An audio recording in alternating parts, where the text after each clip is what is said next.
Wa iyyaka nasta'in. Vetëm prej teje kërkojmë ndihmë. I lutemi për ndihmën e Allahut. Në të vërtetë, kërkimi i ndihmës është lutje dhe përfshihet ke fjala vetëm ty të adhurojmë. Po cila është arsyeja që Allahu i lartësuar ka veçuar kërkimin e ndihmës këtu? Kanë thënë dietarët, nuk mund të bëjmë veprat e mira dhe s'mund të largohemi nga të këqijat pa ndihmën e Allahut. Nuk mundet që ne të adhurojmë Allahun vetëm se me ndihmën e Allahut. Nuk mundet që t'i përmbahemi rrugës së Allahut vetëm se me ndihmën e Allahut. Prandaj ne kemi nevojë për ndihmën e Allahut në gjithçka. Bismillahirrahmanirrahim. Në mësimin e kaluar fillova shpjegimin e surës Al-Fatiha. Jemi ndalur tek shpjegimi i fjalës së Allahut subhanahu wa taala, Alhamdulillahi Rabbil Alamin, falënderimi i takon Allahut, Zotit të botëve.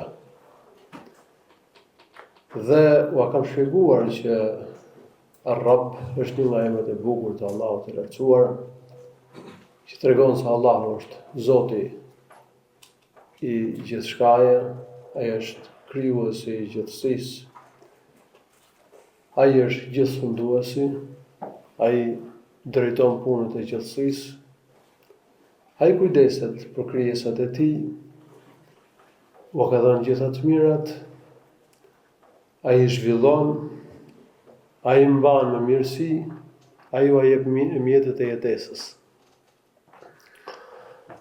Pastaj Allahu i lartësuar thotë Ar-Rahmanir-Rahim, i gjithëmëshirshmi, mëshiruesi.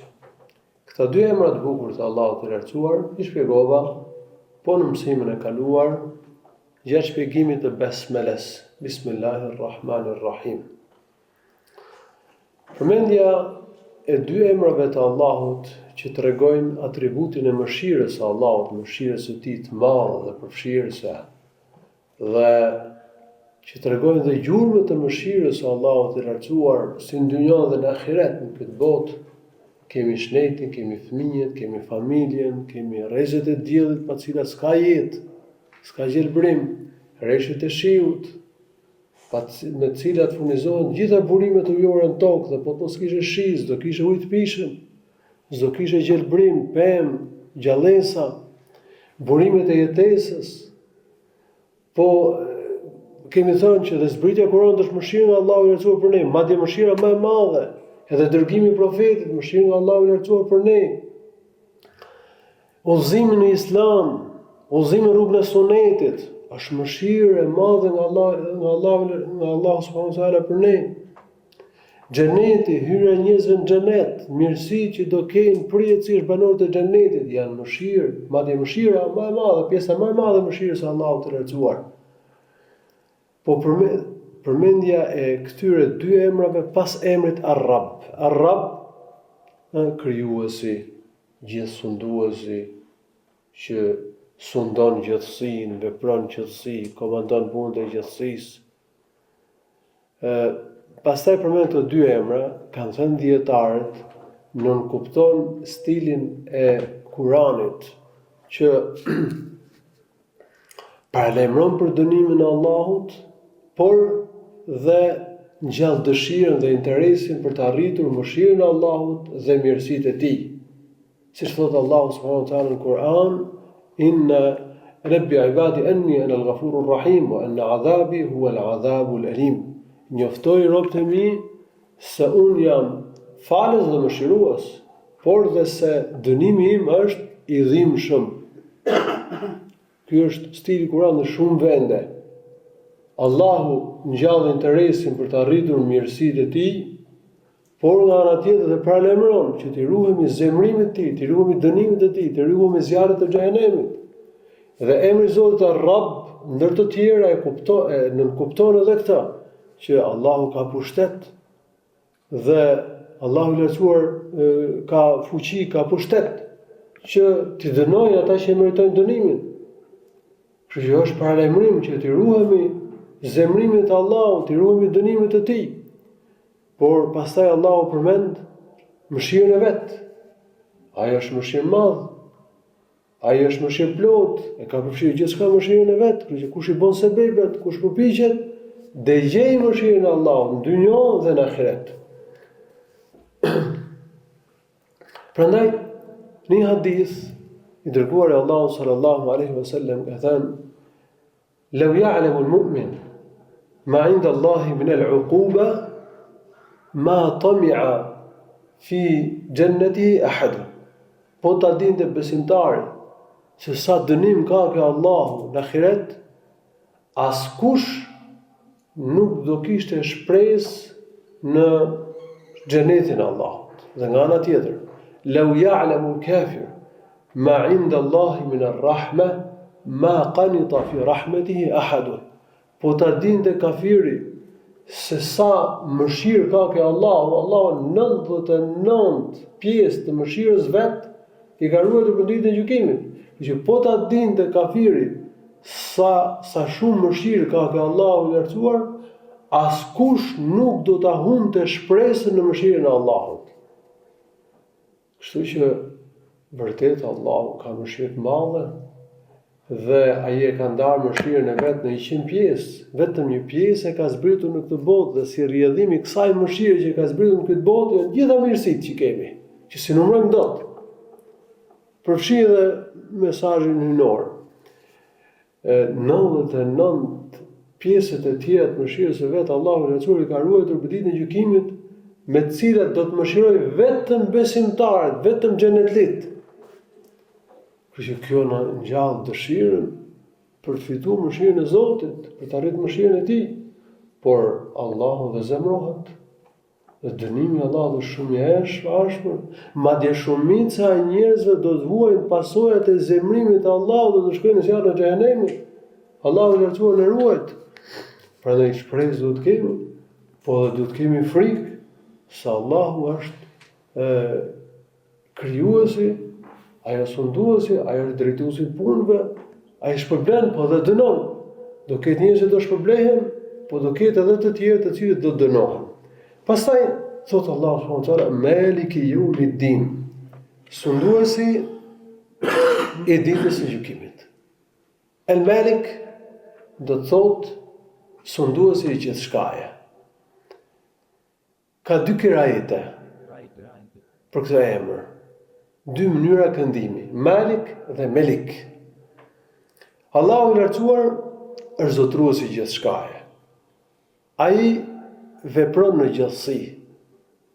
Ai është i vetmi që drejton punët e gjithësisë. Kështu që zotruesi i gjithësisë është Allahu subhanahu wa taala. Ky emër tregon se Allahu i lartësuar urdhëron dhe ai ndalon. Ai vë ligjet. Ai rregullon ligjet e gjithësisë. Që kjo gjithësi e mirë organizuar ka ligje funksionimit të saj, dielli lind, perëndon, dita shkon dhe vjen sipas një rregulli, sipas një ligji, po ligji i jetës dhe i vdekjes. Këto ligjësi ka dhënë Allahu i lartësuar në gjithësi. Edhe ligjet vetare, Allahu ka dhënë urdhra, Allahu ka bërë ndalesa, Allahu ka caktuar kufi. Ajo është gjithësunduesi dhe atij i takon që me vendos ligje. Nuk i takon kujt tjetër përveç tij që me vendos ligjet. Ai që ka krijuar gjithësinë, ai që e sundon, ai që drejton punën e gjithësisë, se ka kafira që thonë, besojmë Zot. Po Zoti sipas tyre s'ka punë me gjithësinë. E kanë quajtur veten deist. Besojmë Zot. E ky Zot s'ka lidhje me gjithësinë, thonë. Nuk vepron, nuk drejton punën. Dhe ne nuk kemi pse ta bëjmë jetën siç ka thonë Zoti, siç ka urdhëruar Allahu. Nuk kemi pse të respektojmë rrugën e Zotit, secili sipas dëshirës vet. Në realitet ta njerëz nuk e njohin Zotin, ta nuk e adhurojnë Zotin, ta nuk pyesin për Zotin. E këta janë kundërshtarët e Allahut, pa pikë dyshimi. Është logjike që Allahu, pra logjika dhe citatet hyjnore, citatet e Kuranit tregojnë që Allahu është ai që drejton punët e gjithësisë. Ai është ligjvënësi. Ai urdhëron, ai ndalon. Dhe ai shpërblen, dhe ai dënon. Këto janë rrëdhimet e emrit të Allahut të lartësuar, El Melik. Allahu i lartësuar thonë në Kur'an: Tebarekelladhi biyadihi al-mulk.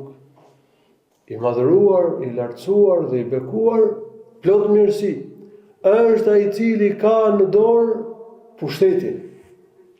Po ashtu Allahu i lartësuar ka thënë në Kur'an: Fa subhanalladhi biyadihi malakutu kulli shay'in. I madhëruar, i lartësuar dhe i pastër nga tmetat e mangësitë, është ai i cili ka në dorë pushtetin e gjithçkaje.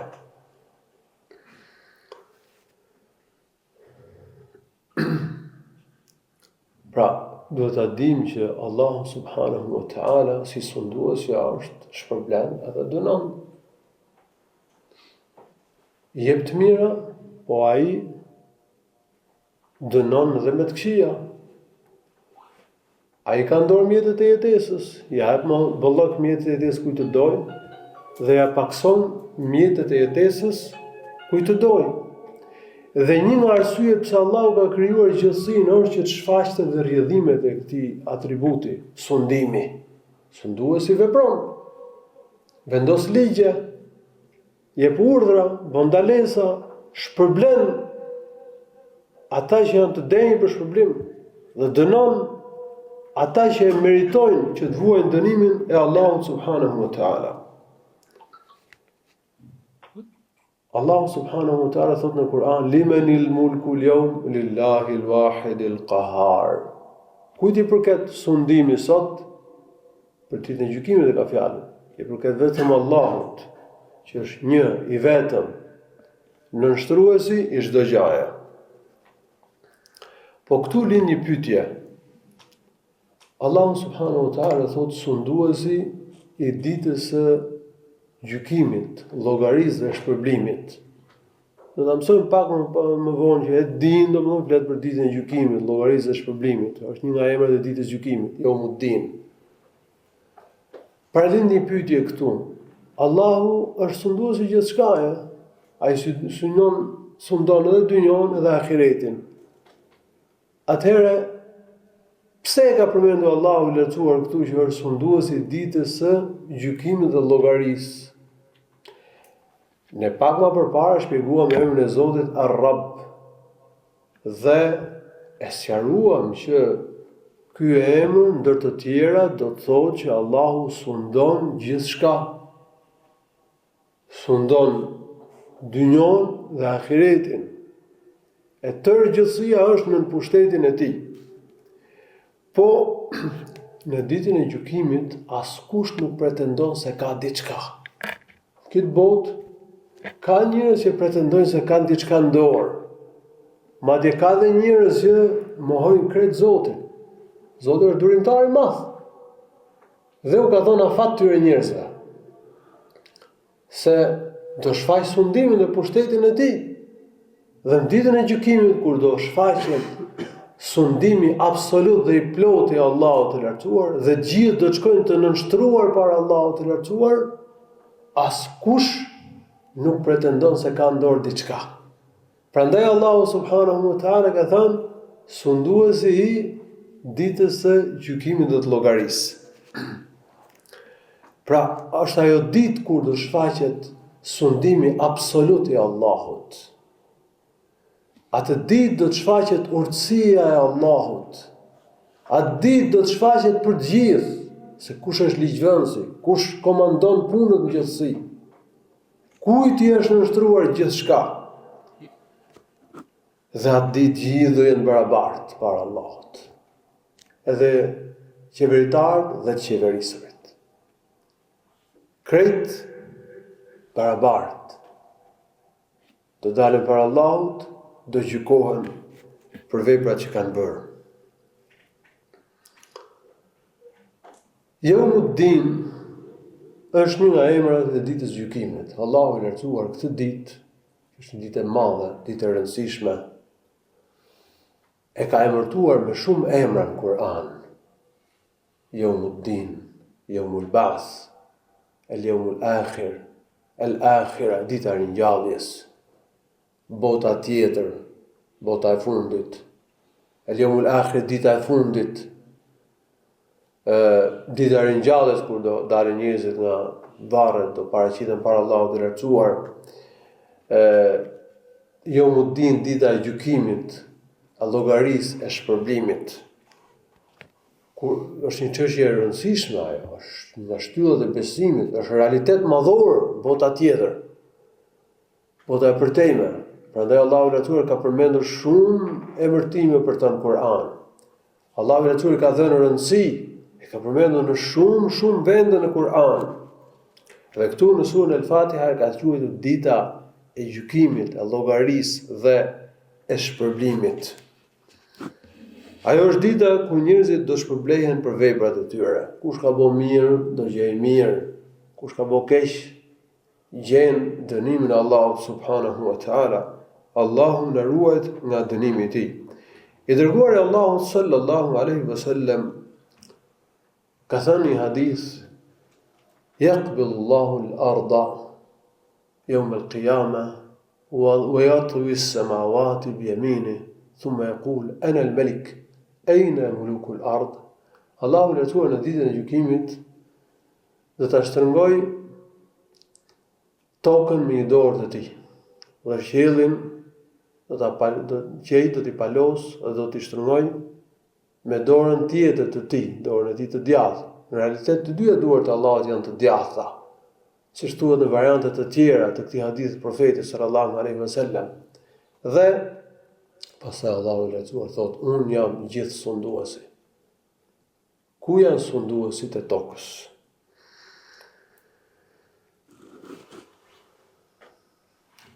Sundimi në të vërtetë i përket vetëm Allahut. Edhe në këtë botë, sunduesi vetëm është Allahu. Nuk ka ortak në sundim, nuk ka rival, s'ka shokaj. Përfshi dhe sundimin. Po dikush mund thotë, po ka mbretër, ka sundues në të botë. Dhe Allahu i lartësuar ka përmendur dhe sundimin e ca njerëzve në këtë botë në disa vende në Kur'an. Përgjigjja është që pushteti i këtyre njerëzve në këtë botë nuk është absolut. Duke qenë se nuk është absolut, është i kufizuar, njeriu duhet ta ushtrojë pushtetin në përputhje me ligjet e shariatit, duke respektuar kufit që ka caktuar Allahu, ose i shkel ligjet e Zotit, kështu që ky nuk është pushtet real. Pushteti real përket vetëm Allahut subhanahu wa ta'ala, nësa pushteti që ka njeriu është i kufizuar. Duhet që të jetë në përputhje me ligjet e Zotit. E ke pasuri, që është pronari i pasurisë. Mirë, po kjo pasuri është amanet që të ka thonë Zoti. Se ka përmendur Allahu në vend Kur'an, mustakhlifin fi. Që në këtë kuptim, pronari i vërtet i gjithçkaja është Allahu. Ne na e kalon në amanet Zotit diçka, që ta veprojmë në të sipas ligjeve të sunduesit, sipas urdhrave të tij, duke respektuar ato që i ka caktuar ai subhanahu wa ta'ala.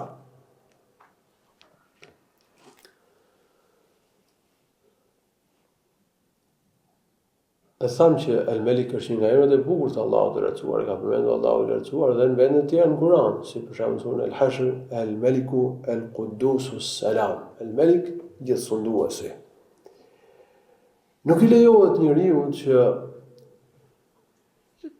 ti atriboj vetes atributin e qenit gjithësundues apo mbreti mbretëve, sunduesi sunduesve. Ky është emri më i rryer për Allahun, siç ka thënë profeti sallallahu alaihi wasallam në një hadith.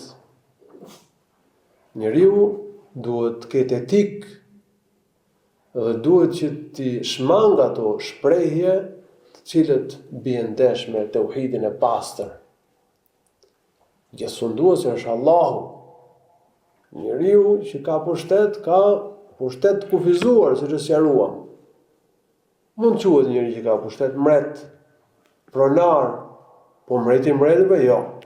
Është Allahu sunduesi i sunduesve, sunduesi i gjithçkaje. Gjithësunduesi. Edhe në qoftë se njeriu ka arritur ka një mretëni shumë të madhe, një perandori shumë të madhe, siç kanë qenë, perandoritë e mëdha dikur, po edhe sot ka, presidenta si shtiren si perandor, edhe maj veten si gjithësundues dhe shtiren para njerëzve sikur është nështruar atyre gjithçkaje. Si janë gjallë para Zotit. Janë në pushtetin e Allahut, kanë lindë do vdesin, do dalin ditë para Allahut. Dhe ne i shohim këta njerëz me nënçmim, me mospërfillje, sepse ata kërkojnë që të rivalizojnë Allahun, krahasojnë veten me Allahun, kundërshtojnë ligjet e Zotit. Siç thoshte regjimi komunist për shembull, që njeriu do sundojnë gjithësinë. Edhe shenjtëruan mendjen. Gënje jetë ky njeri. Mendja njeriu të shkufizuar, njeriu do vdes. Gjithësinë ka kriju Allahu, e komandon Allahu subhanahu wa taala. Prandaj njerëz më kujtojnë që do vdesin. Që Allah ka krijuar gjithësinë dhe ne jemi në pushtetin e Allahut subhanahu wa taala.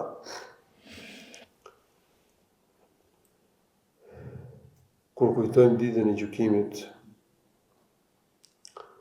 duhet që të përgatitemi për ta. Prandaj në surën Al-Fatiha Allahu subhanahu wa taala ka folur dhe mbi ditën e gjykimit, mbi ringjalljen dhe përgatitjen për ta.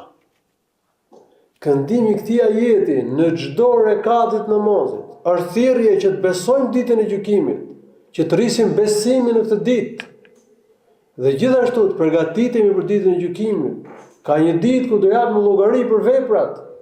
Besimtari e këndon këtë ajet, po do të thras menjes, Maliki Yawmiddin. Sunduesi i ditës së gjykimit. Kështu që kjo sure përmban dhe një nga shtyllat kryesore të imanit, që është besimi në ditën e fundit, ditën e gjykimit.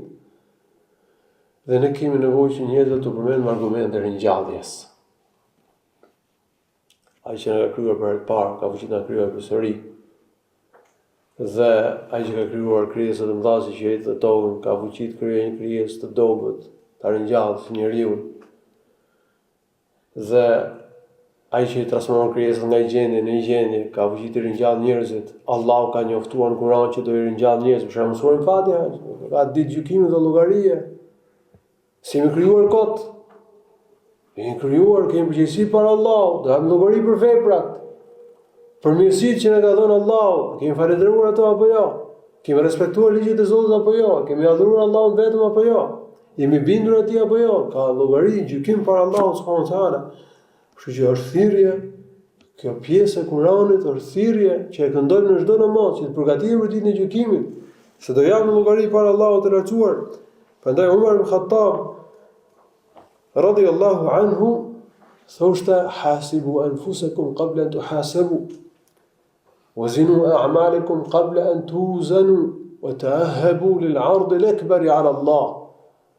Kërkoni llogari vetes para se të merrni llogari para Allahut. Peshoni veprat para se të peshohen veprat në peshorë ditën e gjykimit dhe përgatituni për ditën kur do të paraqiteni para Allahut.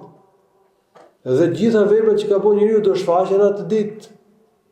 Allahu do veçohet me çdo rob, do e marr llogari në ditën e gjykimit.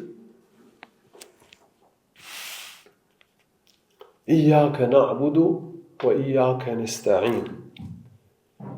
Vetëm ty të adhurojmë dhe vetëm prej teje, o Allah, kërkojmë ndihmë. Ne adhurojmë Allahun vetëm dhe i kërkojmë ndihmë vetëm Allahun subhanahu wa taala. Ajeti iyyaka na'budu, vetëm ty të adhurojmë, tregon tauhidin e adhurimit. Njësojmë Zotin në adhurim. Ja kushtojmë adhurimet vetëm Allahut. Dhe për këtë fakt madhor tregon surja Al-Fatiha, që është surja kryesore e Kur'anit. Ky është kuptimi i fjalës la ilaha illallah, s'ka të adhuruar me të drejtë përveç Allahut. t'ia drejtojmë gjitha adhurimet Allahut vetëm. Askujt dhe asgjëje përveç Allahut subhanahu wa ta'ala. Dhe t'i kërkojmë ndihmë vetëm Allahut, mbështetemi vetëm tek Allahu, ta lidhim zemrën vetëm me Allahun subhanahu wa ta'ala. Çdo të thot adhurim. Adhurimi është një term që përfshin çdo fjalë dhe çdo vepër që e do Allahu, që e pëlqen Allahu i lartësuar. Adhurimi përfshin bindjen që kemi në zemër. Kemi bindjen se ka Zot, Allahu ekziston. Bindjen me melekët, librat, të dërguarit të Allahut, ditën e fundit, kaderin Allahu, se e mira dhe e keqja është caktuar nga Allahu. Bindja që kemi ne është një nga llojet e adhurimit. Po edhe adhurimet e zemrës, njeti i pastër për Allahun, sinqeriteti, dashuria për Allahun, frika për dënimin e Allahut, shpresa në të mirat e Allahut, mbështetja tek Allahu, lidhja e zemrës vetëm Allahut, nënshtrimi ndaj Allahut. Këto janë gjendje shpirtërore, janë çështje të zemrës, janë adhurime të zemrës. Po edhe këto i përfshin adhurimi. Njeriu duhet të ketë frikë vetëm Allahun, duhet të shpresojë vetëm të mirat e Zotit, ta lidhë zemrën vetëm Allahun, mbështetjet vetëm tek Allahu. Duhet të kryejmë veprat me sinqeritet për Allahun, se kërkon Allahu sinqeritetin prej nesh. Të kemi dashuri për Allahun. Adhurimi i ka dy shtylla. E para është dashuria, dhe e dyta është përulja për Allahut. E adhurojmë Allahun me dashuri dhe me përulje. Ka njerëz që thonë adhurimi është vetëm dashuri. Dhe thonë mos kërko xhenet, as mos kërko që shpëtosh nga zjarri i xhenemit dhe sektët e sufizmit. Këta e kanë keq shpjeguar Kur'anin edhe hadithet. Profetët që janë njerëzit më të mirë, siç ka përmendur Allahu në Kur'an, luteshin Allahut me shpresë dhe me frikë. Pra, me dashuri për Allahun dhe për ulje. Ka thënë adhurojmë Allahun vetëm me dashuri, vetëm për kënaqësinë e Tij, po jo me frikë për Tij, se nuk kemi rob të këqij, thotë është ata. Po profetët e Allahut janë të mirë apo të këqij? Padyshim janë njerëz më të mirë. Kështu që ne adhurojmë Allahun me dashuri, po edhe me frikë, edhe me përulje para Tij dhe duke madhëruar atë. Ky është adhurimi. E thamë që gjitha adhurimet duhet t'i drejtojmë Allahut. Kështu që ne lutemi vetëm Allahut, se dhe lutja është një lloj adhurimi. Është një adhurim gojor. Kërkojmë mbrojtje, kërkojmë ndihmë vetëm Allahut të lartësuar. Kurbanin presim vetëm Allahut, ky është një ibadet që kryhet me dorë. Namazin e falem vetëm për Allahun. Pra gjitha ritet fetare, gjitha ibadetet ne i bëjmë për Allahun subhanahu wa taala. Prandaj Abdullah ibn Abbas radhiyallahu anhu shpjegimin e kësaj pjese, iyyaka na'budu, vetëm ty të adhurojmë, ka thënë, pra ne besojmë që je i vetëm ti o Allah. Tauhidin e ka përmendur. Kemi frikë vetëm prej teje. Shpresojmë të mirat vetëm prej teje. Wa iyyaka nasta'in. Vetëm prej teje kërkojmë ndihmë. I lutemi për ndihmën e Allahut. Në të vërtetë, kërkimi i ndihmës është lutje dhe përfshihet ke fjala vetëm ty të adhurojmë. Po cila është arsyeja që Allahu i lartësuar ka veçuar kërkimin e ndihmës këtu? Kanë thënë dietarët, nuk mund të bëjmë veprat e mira dhe s'mund të largohemi nga të këqijat pa ndihmën e Allahut. Nuk mundet që ne të adhurojmë Allahun vetëm se me ndihmën e Allahut. Nuk mundet që t'i përmbahemi rrugës së Allahut vetëm se me ndihmën e Allahut. Prandaj ne kemi nevojë për ndihmën e Allahut në gjithçka. Duke qenë se njeriu nuk adhuron dot Allahun, pa ndihmën e Allahut, Allahu i lartësuar e ka veçuar këtë pjesë. Vetëm prej teje ndihmë kërkojmë. Adhurimi i Allahut është qëllimi, prandaj ka përmendur më parë vetëm ty të adhurojmë. Kurse kërkimi i ndihmës është mjeti. Domethënë përmjet ndihmës Zotit ne arrijmë që të adhurojmë Allahun, ta përmbushim këtë qëllim madhor, se jemi krijuar të adhurojmë Allahun subhanahu wa taala. Të bën habi se si ka mundësi që muslimoni ta këndoj këtë surë, ta këndoj këtë pjesë Kur'an, vetëm për te ndihmë kërkojmë dhe pastaj shkon kërkon ndihmë profetit. E pa besueshme po është e vërtetë, është realitet. Ka njerëz që thonë se jemi muslimanë dhe kërkojmë ndihmë profetit. Kërkojmë shpëtim nga profeti, kërkojmë shërim nga profeti. Ndërkohë që e këndojnë surën Fatiha, e ka mashtruar shejtani. Më qartë se kaq nuk ka. Habiç mos e përmend edhe për libra kjo çështje. Dhe ne na ka rënë që të flasim me njerëz të tillë. Që njerëz që kërkojnë ndihmë profetit, kërkojnë nga profeti plotësimin e nevojave dhe ngatrojnë këto me punën e ndërmjetësimit, me punën e tawassulit, o për këtë çështje do të flas mësimin tjetër mbasi këndije inshallah taala. Këto dy çështje janë dy çështje të madhore të fesë. Ta adhurojmë vetëm Allahun dhe ta lidhim zemrën vetëm Allahut, i mbështetemi vetëm Allahut. Të kërkosh mbështetje tek Allahu është tawakkul. Të kërkosh ndihmë vetëm prej Allahut, domethënë është tawakkul. Ta lidhim zemrën vetëm Allahun. I bëjmë sebebet, pa mu e lidhim zemrën vetëm Allahun, se Allahu është ai që na ndihmon, Allahu na jep sukses. Ai na i bën mbar punët. Prandaj kanë thënë dietarët, thelbi i Kuranit, sekreti i Kuranit është surja El-Fatiha. Dhe surja El-Fatiha, sekretin, thelbin e saj e ka këto dy fjalë: Iyyake na'budu wa iyyake nesta'in. Vetëm ty të adhurojmë. Kjo është qëllimi i krijimit tonë. Pra ne na ka krijuar Allahu. Për këtë e krijoi Allahu gjithësinë, e krijoi për ne gjithësinë që ne të adhurojmë atë të vetëm.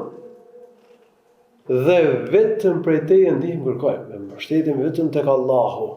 Sa ai na ndihmon. Vetëm me ndihmën e tij ne e përmbushim qëllimin për adhurimin e Allahut të lartësuar. Dhe këtë çështje e ka përmendur Allahu dhe vetëm tjetër në Kur'an. Për shembull në një vend thotë: "Fa'budhu wa tawakkal 'alayh." Adhuroje Allahun dhe mbështetu vetëm tek Allahu. Lidhe zemrën vetëm Allahun subhanahu wa taala. Qëse njeriu përmbush të dy gjëra, adhuron Allahun vetëm, e mbështet vetëm tek Allahu, e lidh zemrën vetëm me Allahun, do ketë sukses. Do jetë i lumtur. Do i arrijë mirësitë e dynjos dhe mirësitë e ahiretit. Duke njohur mirë kuptimin e kësaj pjese, iyyake na'budu wa iyyake nesta'in, duke e kënduar me bindje ashtu siç duhet, njeriu shërohet nga smundja e lidhjes së zemrës me diçka tjetër përveç Allahut. Ka njerëz që lidhin zemrën me idhujt, me të vdekurit, dhe presin plotësimin e nevojave, ndihmë, shpëtim, qetësi për tyre. Ka njerëz që lidhin zemrën me rrogën, me pasurinë, me drejtorin, me gjërat e dynjos. Bëhet rob i paras, i pasurisë, i rrogës, i atij drejtorit. Edhe kjo nuk është e saktë, ne sebebet i bëjmë, po zemrën duhet ta lidhim me Allahun, se na adhurojmë Allahun. Punët i ka dorë Allahu. E këtë do të kemi parasysh. Për një farë shirku vogël, quhet, ta kupton, është edhe lidhja e zemrës me gjëra e sebebet që janë të lishme. Për shembull, se me lidh zemrën me mjekun, merr trajtimin mjekësor, merr ilaçin, po zemrën me lidh me Allahun, se shërimin e ka dorë Allahu, nuk e ka mjeku. Ka njerëz që marrin trajtim mjekësor, merr ilaçin edhe menje, domethënë për ditë përmend vetëm mjekun, mjeku aft, shumë i aft, ai bëri, ai futo jetën, po Allahu. Nuk përmend Allahun. Duhet ta lidhim zemrën me Allahun, edhe këtë çështje e tesës, edhe çështja e rrezikut, edhe rrogës, edhe vendit punës, to janë sebebe. Gjithësinë e ka në dorë Allahu. Suksesin e ka në dorë Allahu. Rizkun tore ka në dorë Allahu. Prandaj kur lexojmë ai iyyake nesta'in, ta kujtojmë faktin që lidhim zemrën vetëm me Allahun, i mbështetemi vetëm Allahut subhanahu wa taala. Allahu i lartësuar, gjithashtu domethënë këndimi i kësaj pjese të Kuranit na shëron dhe nga smundja e syfaqësisë. Adhurojmë Allahun vetëm, nuk adhurojmë, nuk i bëjmë ibadet për syfaqe të botës që na lavdërojnë njerëzit. që të na ngrejnë njerëzit, që të na thuajnë lavdrata njerëzit, apo për interesat të kësaj bote, jo, me pastërti për Allahun të kryejmë ibadetet. Gjithashtu çlirohemi dhe pastrohemi dhe nga smundja e minimalsisë, vetpëlqimit, se robit mund t'i pëlqejë vetja, sa ibadet bëj unë, njëri shkon rregullisht fal namazin në rreshtën e parë në xhami dhe ma vetëm më i mirë se tjerët. Në njëjtë mund t'i duket vetja se u bë më i mirë se bota e melajkeve. Allahu na ruaj. Këtë lloj gjendje nuk e pëlqen Allahu. Do të jemi rob Zotit. Ta dim që gjitha ibadetet i kemi mirësi nga Allahu. Ne jemi dorë të Allahut.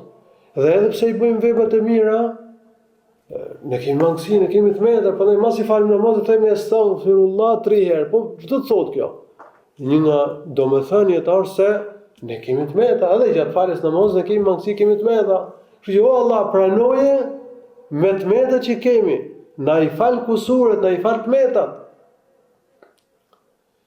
Pastaj kur them o Allah, vetëm ty, iyyaka nasta'in, vetëm ty të kërkojmë ndihmë. E pranojmë që Allahu na ka ndihmuar që po e bëjmë ibadetin. Dhe ai na ka ndihmuar që e plotësojmë. Dhe vetë ai është që e pranon ibadetin, për gjithë suksesi është i Allahut. Merita është e tërë e Allahut, nuk është e jona. Kështu që falënderimin e meriton vetëm Allahu. S'duhet ta pëlqej vetja, s'duhet ta marrim veten lart.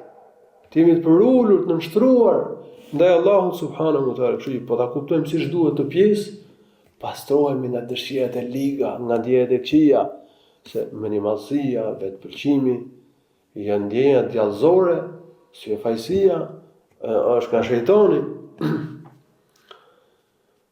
Allahu i lartësuar në Kur'an profetin sallallahu alaihi wasallam e ka cilësuar si rob të tij në, domethënë në gjendjet më të larta. Për shembull, në pozitën e tij si i dërguar i Zotit që ka Allahu e ka zbritur Kur'anin, e cilëson si rob. Tebarakalladhi nazzala al-furqana ala 'abdi. Në pozitën e tij kur Allahu i lartësuar e çoi në botën e qiejve natën e Isra'it Mirajit, që një ngritje shumë e madhe për profetin tonë sallallahu alaihi wasallam. Allahu përsëri e cilëson si rob. Subhanalladhi asra bi 'abdi. E cilëson si rob. Abd do të thonë rob. Gjithashtu dhe në pozitën e tij si thirrës, lamma qama Abdullah yad'uhu, e ka cilësuar si thirrës. E ka cilësuar si rob i Zotit. Kështu që pozita më e lartë që arrin njeriu është qenit rob i Zotit. Qenit adhurues i Allahut, i përulur ndaj Allahut të lartësuar. Është lavdrim kjo për robin, që të jetë adhurues i Zotit, Allahu të quan rob të tij, të quan adhurues të tij. Dhe padyshim profeti ynë e ka përmbushur më mirë se gjithë njerëzit robërinë ndaj Zotit, në nshtrimin, përulen ndaj Allahut. Ai ka kryer në mënyrë më të përsosur adhurimin për Allahun subhanahu wa taala. Ihdina as-sirata al-mustaqim. Udhëzona në rrugën e drejtë. Kjo është lutje. Prandaj Allahu luton në hadithin kutsi që kam cituar dje, ka thënë hadha li 'abdi, pjesën e fundit të surës Al-Fatiha, udhëzon në rrugën e drejtë deri në fundin e surës, ka thënë kjo i përket robit tim, dhe robit tim do t'i jap atë që kërkon. Allahu luton fillimin e surës ka përmendur emrat e tij të bukur, atributet e tij të larta, lavditë e tij. Dhe robi duke kënduar surën Fatiha lavdron Allahun. Madhron Allahun, e lartëson Allahun subhanahu wa taala. Pastaj bën lutje Allahut.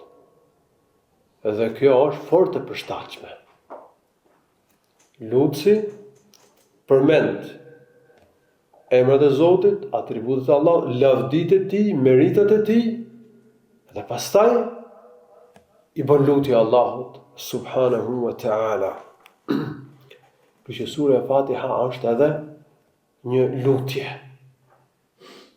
ku përmendet fillimin e saj, përmendet falënderimi i Allahut, emrat e bukur të Allahut, atributet e tij, meritet e Allahut, dhe pastaj robi i bën lutje Allahut subhanahu wa taala.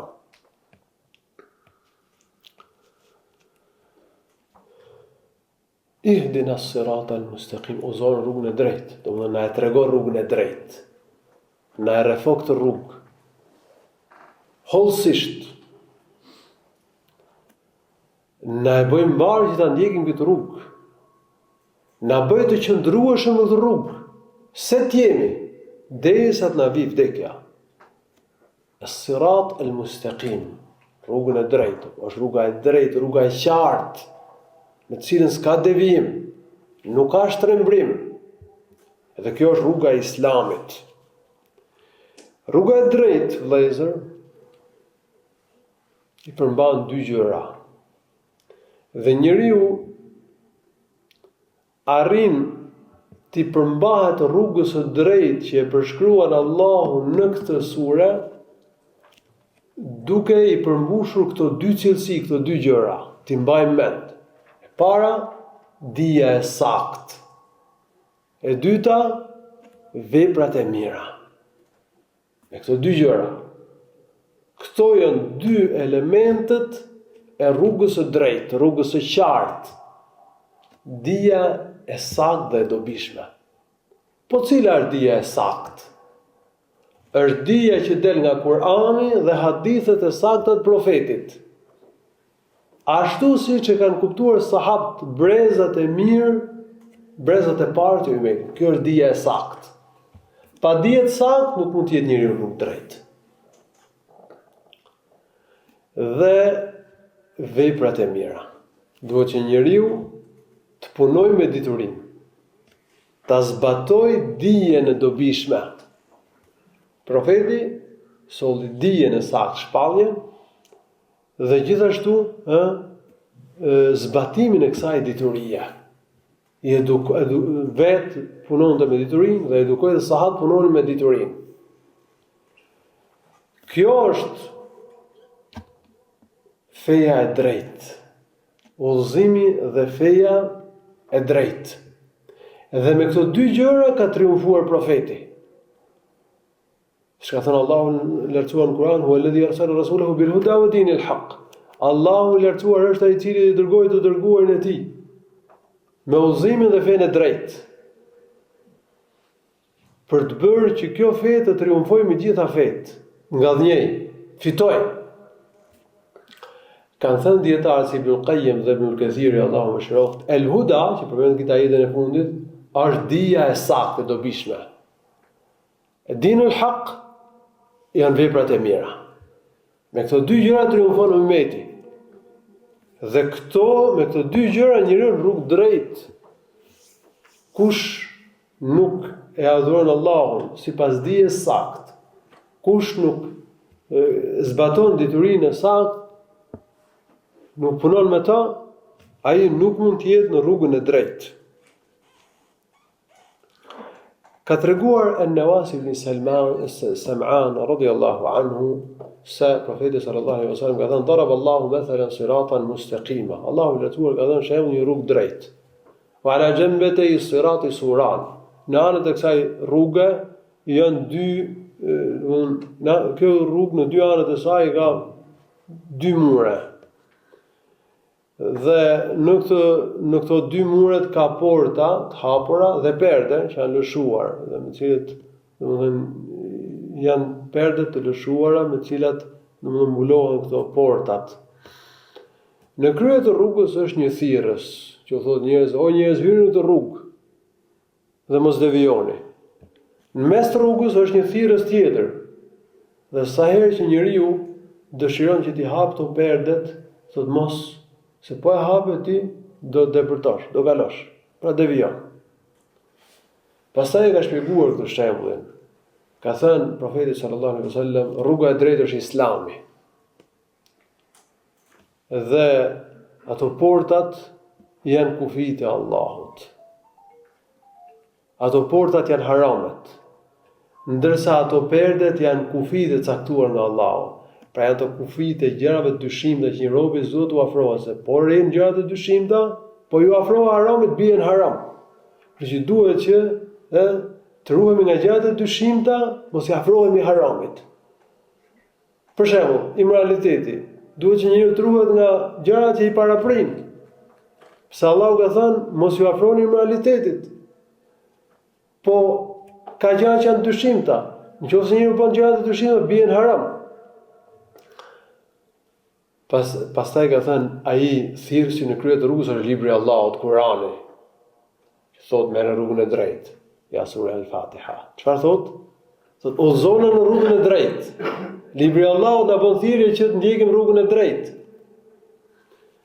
Dhe ai thirrsi në mes rrugës është nxitësi në zemrën e çdo besimtari. Është një melek që e ka shoqëruar çdo njeri dhe e nxit për mirë, për ndjekur rrugën e drejtë të Allahut subhanahu wa taala. Ky hadith është musnedi i Imam Ahmedit. Një herë ka treguar Abdullah ibn Mas'ud radhiyallahu anhu, profeti sallallahu alaihi wasallam ka bërë një rrugë drejt, një vizë të drejtë e ka bërë në rar. Pse ka bërë ca viza djathtas dhe majtas, dhe ka thënë se profeti ilustronte çështjet me shembuj praktik që ti kuptoj mirë, ta nguliten mendje. Dhe ky është edhe mësim për thirrsin, për prindin që ti ilustroj çështjet mirë, ti kuptojnë mirë, bashortja, fëmijët, vëllezërit musliman, fisit ti kuptojnë çështjet mirë. Pra pastaj profeti sallallahu alaihi wasallam tha, kjo viza e drejta, rruga e drejtë e Allahut.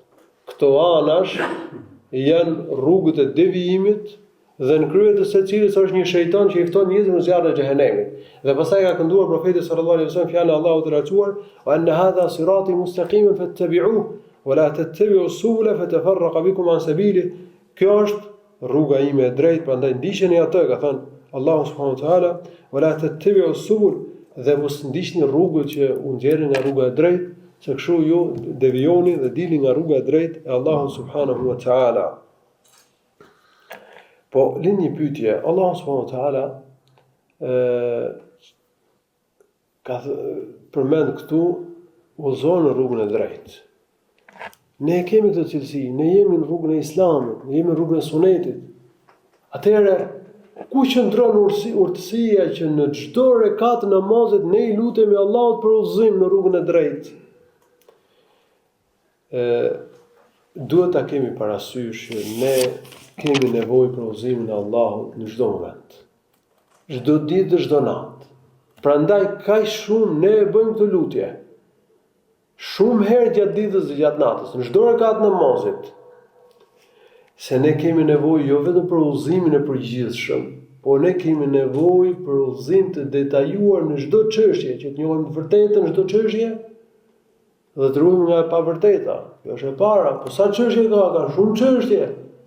Po thuaj se çdo ditë ne na del një çështje, një mesele, në të cilën kemi nevojë për fetva, që të mësojmë se kush është e drejta dhe kush është e gabuara. Po Allahu të udhëzon. Allahu të jep dritë në zemrën që për dalluar të vërtetën nga e pavërteta. E dyta, ne kemi nevojë që të na e bëjë mbar Allahu që të ndjekim të vërtetën dhe të ruhemi nga e pavërteta, të bëjmë ibadetet dhe të largohemi nga gjunahet, dhe edhe kjo do të thotë udhëzim. Pra Allahu të jep sukses, Allahu ndihmon, Allahu ta bën mbar. Ne kemi nevojë që Allahu të na shtojë udhëzimin. Kemi udhëzim, po që na shtojë Allahu. Gjithashtu ne kemi nevojë që Allahu të na japë qëndrueshmëri në rrugën e drejtë. Se ka njerëz që kanë qenë rrugën e drejtë, kanë devijuar, kanë lënë Islamin krejt. Ka njerëz që kanë qenë devotshëm, kanë filluar me bëj gjunahe, Allahu na ruaj. Kanë qenë rrugën e sunetit, kanë përfunduar rrugën e bidatit. Prandaj është shumë e rëndësishme kjo pjesë.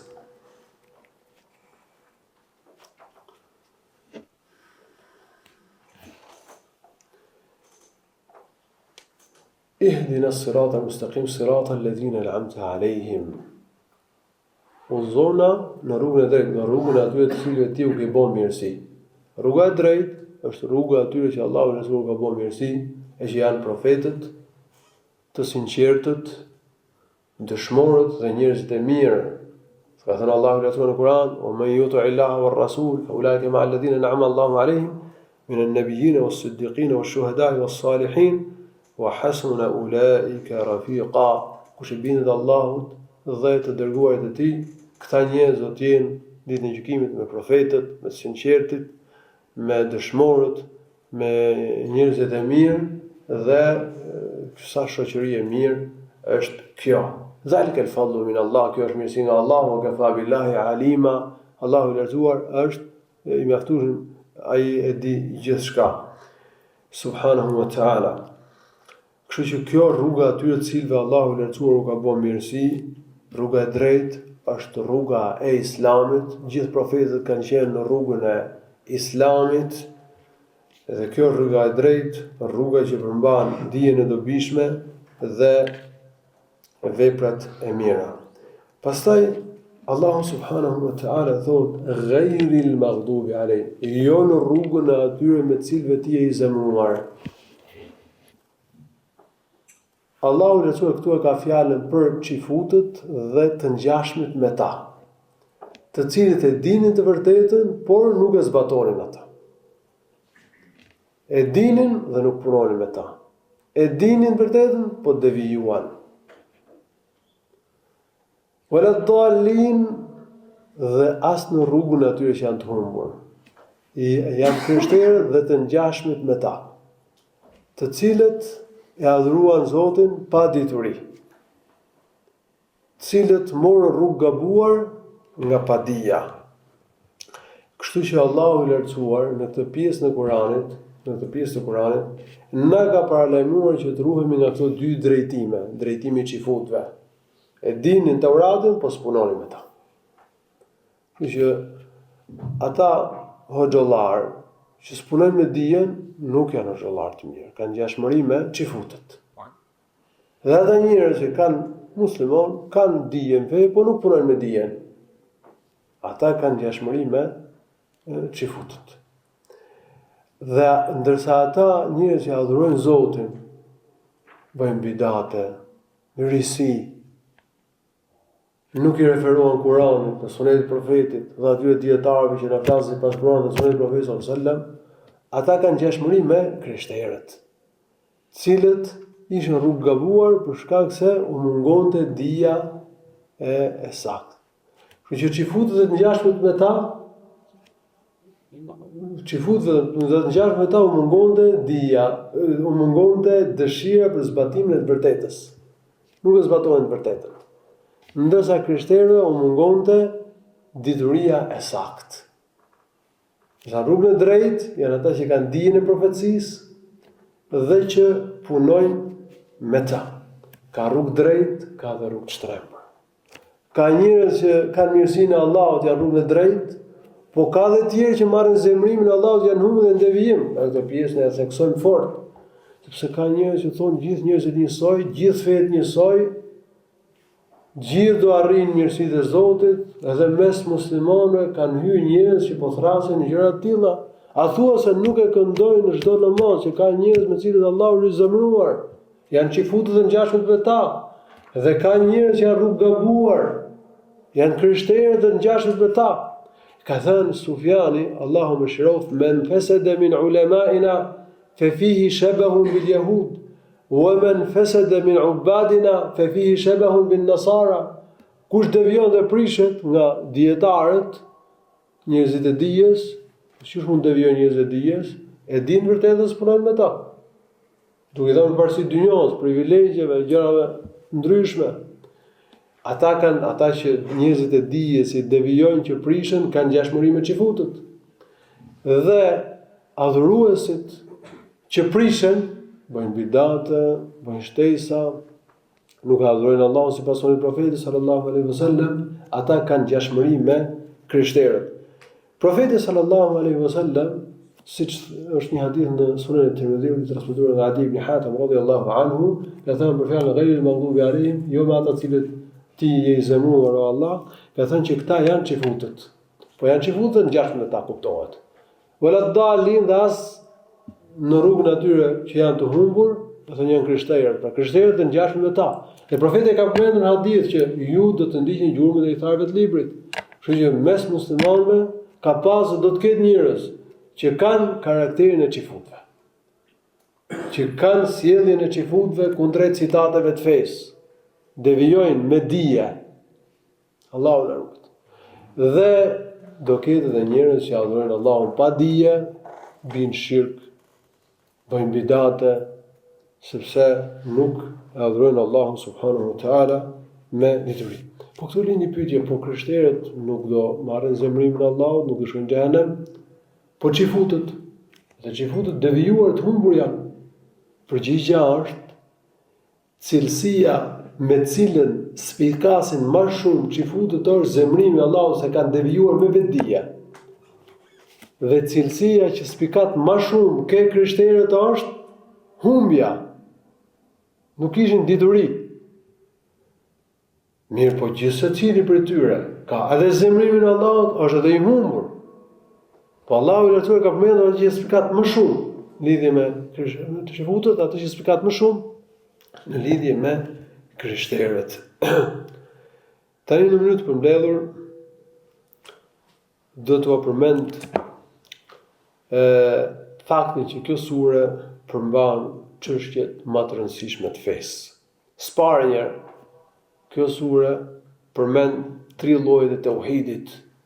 Tauhidi do të thotë besosh Allahun, një Zot vetëm, dhe të adhurosh Allahun vetëm. Janë 3 lloje të tauhidit. Rububia, besojmë Allahun si Zotin e vetëm, sultuesin e vetëm, i vetmi që drejton punën e gjithësisë. Dhe kjo del nga emri i Zotit Ar-Rabb, Rabbul Alamin, Maliki Yawmiddin. Iyyaka nasta'in, vetëm ty të kërkojmë ndihmë. Ai që na ndihmon është vetëm Allahu dhe ndihma është një atribut i Zotit, që hyn tauhidin rububia. Lloji i dytë, tauhidi i adhurimit. Emri Allah. Allah do thotë i adhuruari. I vetmi, i denj për adhurim, i vetmi që meriton adhurimin është Allahu. Dhe gjithashtu iyyaka na'budu, vetëm ty të adhurojmë.